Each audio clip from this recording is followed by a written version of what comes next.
हरे कृष्णा, राधे राधे। कैसे हैं आप सब लोग? आशा करती हूँ सब लोग अच्छे होंगे। मेरा नाम मीनू बुद्धि राजा है और मैं नया चैनल स्टार्ट किया है जिसका नाम है सात्विक लाइफस्टाइल।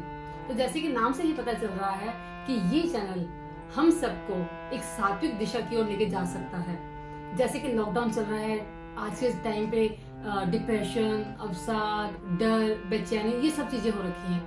तो इसके इन माहौल के बीच में मेरा छोटा सा एक मोटिव है जिसमें मैं ये चाहती हूँ कि आप सबको डेली की एक पॉजिटिविटी की एक डोज मिले, जिसके कारण मैंने ये चैनल स्टार्ट किया है। तो आशा करती हूँ आपको मेरे चैनल बहुत अच्छा लगेगा, इसलिए कृपया इसको ज्यादा से ज्यादा लाइक कीजिए, शेयर कीजिए और सब्सक्राइब कीजिए।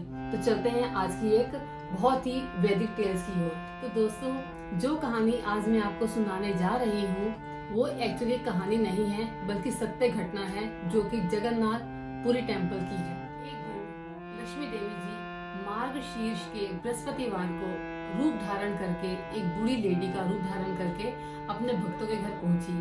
उन्होंने वहां जाके देखा कि जो घर की स्वामिनी थी वो सो रही थी, बहुत देर तक सोती रही। उन्होंने उसको जगाया और पूछा कि क्या बात है, तुम सुबह सुबह उठी नहीं, तुमने पूजा अर्चना नहीं की, घर की सफाई नहीं की, क्यों नहीं किया? लेकिन उस लेडी ने अनदेखा कर दिया, जिसके कारण लक्ष्मी देवी जी प्रसन्न नहीं थी और वो नाराज हो गई, जिसके कारण उन्होंने अपना आशीर्वाद उस घर से उठा लिया।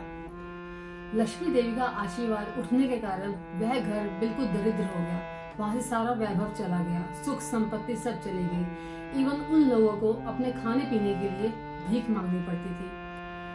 तो इसके बाद लक्ष्मी जी चंडालों के घर गई और उनमें भी एक श्रिया चंडाली नाम की लेडी के घर गई। जब वो वहां पहुंची तो बिल्कुल आश्चर्यचकित रह गई।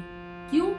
क्योंकि जो श्रिया चंडाली थी उन्होंने अपना घर बिल्कुल क्लीन कर रखा था, उन्होंने फास्टिंग कर रखी थी, घर को पूरा सजाया हुआ था और वो पूजा की तैयारी कर रही थी। इस चीज को देख के लक्ष्मी जी बहुत बहुत बहुत प्रसन्न हो गई कि एक चंडाली होकर वो इतना अच्छा कर रही हैं, सुबह का नित्य कर्म कर रही हैं। उन्होंने अपना आशीर्वाद उस श्रेय चंडाली के ऊपर बरसाया, जिसके कारण उनके घर में बहुत वैभव, सुख संपत्ति और खूब ऐश्वर्य आ गया।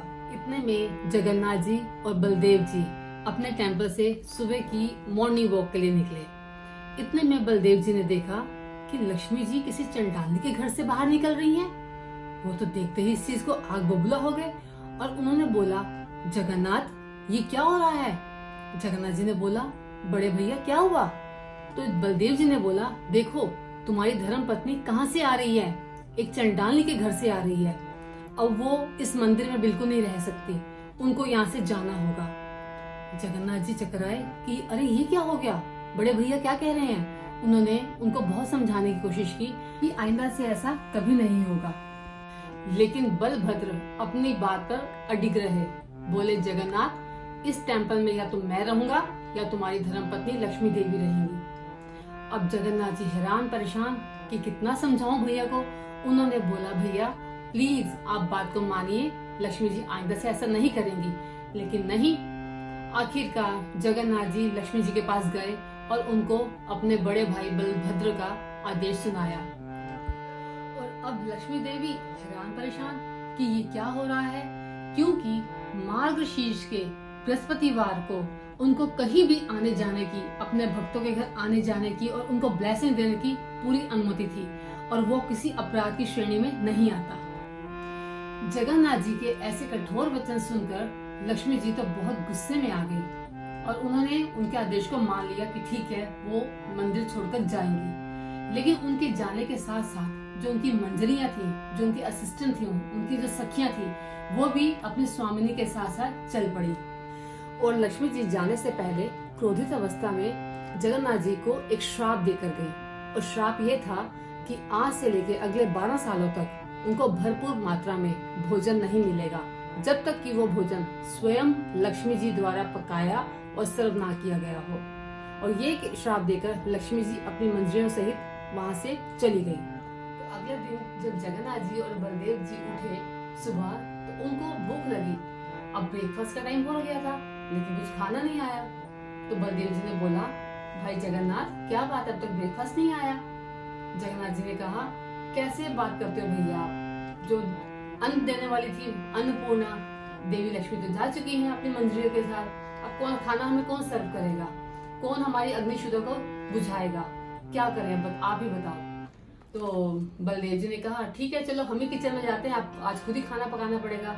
वो दोनों किचन में गए, लेकिन वहां क्या देखा, वहां कुछ भी नहीं था, ना एक अन्न का दाना और ना ही बर्तन पकाने वाले अन्न पकाने वाले बर्तन थे। सब बर्तन टूटे हुए थे। ये देखकर तो बलदेव जी बहुत ही हैरान हो गए। तब जगन्नाथ जी ने बताया कि गुस्से में जो देवी लक्ष्मी की मंजरियां थी उन्होंने सब बर्तन तोड़ दिए। अब बताओ भैया हम खाना किसमें पकाएंगे, और खाना पकाने के लिए बर्तन आ भी गए तो अन्न कहाँ है, क्योंकि सारा ऐश्वर्य तो लक्ष्मी जी के साथ ही चला गया था। अब दोनों बड़े परेशान कि जहाँ पर उनको 56 भोग लगते थे एक टाइम में, वहां पर एक टाइम का एक अन्न का दाना नहीं। अब दोनों बहुत परेशान हो गए, अब क्या करें। फिर उन्होंने सोचा ठीक है कोई बात नहीं, अब हम जैसी लक्ष्मी की इच्छा, अब हम चलते हैं ब्राह्मण का वेश करके भिक्षा मांगने के लिए। उन दोनों ने अपना वेश धारण किया ब्राह्मण का और चल पड़े भिक्षा मांगने के लिए। तो प्रिय दोस्तों, आपको यहाँ पे एक बात समझनी होगी कि भगवान जो है, भगवान के पास किसी चीज की कमी नहीं है, उनके पास सब कुछ है, लेकिन वो दिखाना चाहते हैं कि भक्त के आगे भगवान भी विवश है। भक्त कौन है यहाँ पे, लक्ष्मी देवी जी, जो कि भगवान की बहुत अच्छी डिवोटी है। तो इसलिए उनके बंधन में भगवान भी बन गए और उनकी उस संदर्भ में वो लीला भी करने के लिए तैयार हो गए। तो इसी कारण से उन्होंने ब्राह्मण का वेश धारण किया और भिक्षा मांगने के लिए चल पड़े। अब वो द्वार द्वार जाते और भिक्षा मांगते, लेकिन उनको भिक्षा ही नहीं मिली। क्यों? क्योंकि लक्ष्मी जी जा चुकी थी। जब लक्ष्मी जी जा चुकी है, ऐश्वर्य चला गया, तो वो लोग बहुत अशुभ दिख रहे थे। किसी ने भी उनको नहीं पूछा और उनकी भूख बढ़ती जा रही थी, बढ़ती जा रही थी, बढ़ती जा रही थी।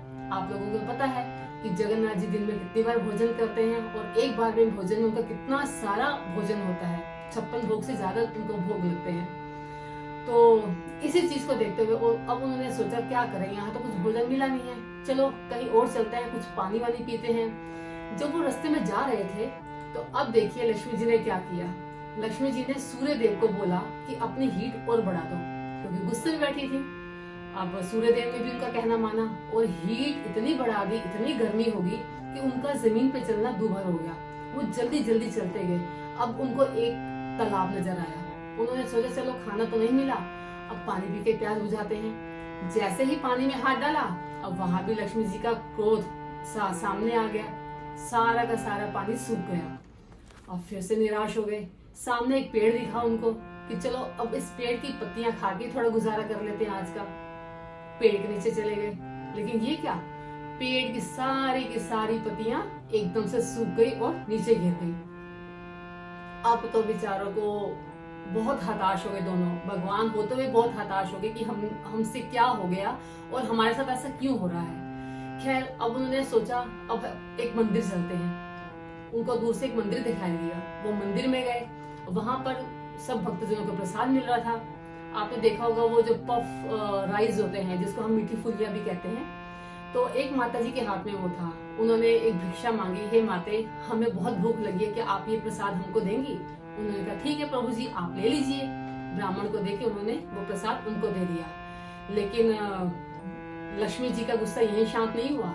हवा का जैसे ही वो खाने लगे, हवा का एक झोंका आया जो उन सारी मीठी फुलियों को उड़ा के ले गया। अब वो बेचारे दोनों भगवान बहुत ही ज्यादा हताश हो गए, बहुत हताश हो गए। अब उन्होंने आसपास के लोगों से पूछा कि उनको भोजन कहाँ से मिल सकता है। तो लोगों ने उनको बताया कि पास में ही चंडालों का गांव है, जहाँ पे एक घर है जहाँ पर उनको भोजन मिल सकता है। तो दोनों भाई जो कि ब्राह्मण के वेश में थे, उस चंडाल के घर में पहुंचे, जो कि एक्चुअल में श्रिया चंडाली का घर था। वो लोग वहाँ पहुंचे और उन्होंने वहाँ बोला वहाँ के मालिक को कि हमको बहुत भूख लगी है, कृपा करके कुछ भोजन की व्यवस्था की जाए। वहाँ के मालिक ने देखा कि दो ब्राह्मण मेरे घर आए हुए हैं, तो बहुत खुश हुए, बहुत प्रसन्न हुए। उन्होंने भोजन पकाने के लिए थोड़ा सा समय मांगा, लेकिन बलदेव जी तो वहाँ भोजन नहीं करना चाहते थे क्योंकि वो चंडालों का घर था। उन्होंने मालिक को ये बोला कि कृपा करके आप हमको भोजन बनाने की सारी सामग्री दे दीजिए और एक जगह दे दीजिए जहाँ पे हम अपना भोजन बना सकें। तो घर के मालिक ने भोजन पकाने की सारी सामग्री और सारी जगह की व्यवस्था कर दी। अब बलदेव जी ने बोला जगन्नाथ जी को कि जगन्नाथ जी आप खाना पकाइए और तब तक मैं स्नान करके आता हूँ। अब जगन्नाथ जी चूल्हा जलाने लगे, लेकिन उससे तो अग्नि प्रज्वलित ही नहीं हुई। बहुत देर होगी, बहुत देर होगी। इतनी देर में बलराम जी स्नान करके आ गए। उन्होंने आशा की हुई थी कि खाना पक चुका होगा और हम दोनों भाई मिलकर आराम से भोजन करेंगे और पेट की क्षुधा को शांत करेंगे। लेकिन ये क्या, वो घर आए तो कुछ भी नहीं पका हुआ था। उन्होंने बोला छोटे भाई क्या हो गया, क्यों नहीं खाना बना अभी तक? तो जगन्नाथ जी ने बोला कि भैया मेरे से तो अग्नि ही प्रज्वलित नहीं हो रही है, मैं क्या करूं, खाना बनाना दूर की बात है।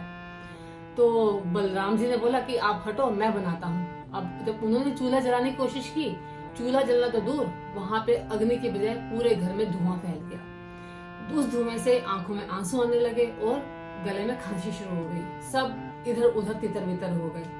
अब वो समझ गए कि जरूर कुछ ना कुछ है जो कि आज हमें भोजन नहीं मिलने वाला, लक्ष्मी जी का श्राप सच होने वाला है। अब उन्होंने हाथ जोड़कर दोनों ब्राह्मण जो कि वेश में आए थे, घर के मालिक को बोला कृपा करके आप ही भोजन पकाइए और हमें उस भोजन की व्यवस्था कीजिए ताकि हम लोग उस भोजन को पा सकें। जब घर के मालिक ने भोजन परोसा दोनों ब्राह्मणों को और उन्होंने दोनों ने खाया खाना, उस भोजन को खाया, तो उनको लगा कि इस खाने में और जो टेम्पल में खाना मिलता था वो दोनों का टेस्ट बिल्कुल सेम था। उन्होंने भोजन ग्रहण किया, अपने पेट की क्षुधा शांत की। उसके बाद उनके पास एक स्वीट केक आया। इस चीज को देखकर तो वो दोनों भाई बहुत ही आश्चर्यचकित हो गए, क्योंकि टेम्पल के अंदर भी जब दोनों जगन्नाथ जी और बलदेव जी भोजन ग्रहण करते थे तो लास्ट में उनके पास एक केक आता था, स्वीट केक, जो कि जिसके बारे में सिर्फ लक्ष्मी जी को पता था। अब हो ना हो उनको यकीन हो गया कि वाकई ही इस घर के अंदर लक्ष्मी का वास है, जो उनकी प्रिय धर्मपत्नी थी। अब उन्होंने जब ये उनको कंफर्म हो गया कि हाँ यहाँ पे लक्ष्मी जी का वास है, तो बलराम जी ने जगन्नाथ जी की ओर देखा और बोला कि जाओ जगन्नाथ जी अपनी धर्मपत्नी के पास और देवी लक्ष्मी से क्षमा की याचना करो और उनको बोलिए कि वो अपने चरण कमल दोबारा से मंदिर में लेकर आए। अब उनके आने जाने पे कोई मनाही नहीं होगी, वो जब चाहें जहाँ चाहें अपने भक्त के पास जा सकती हैं, उनको ब्लेसिंग दे सकती है, लेकिन उनको शाम को मंदिर में आना ही होगा।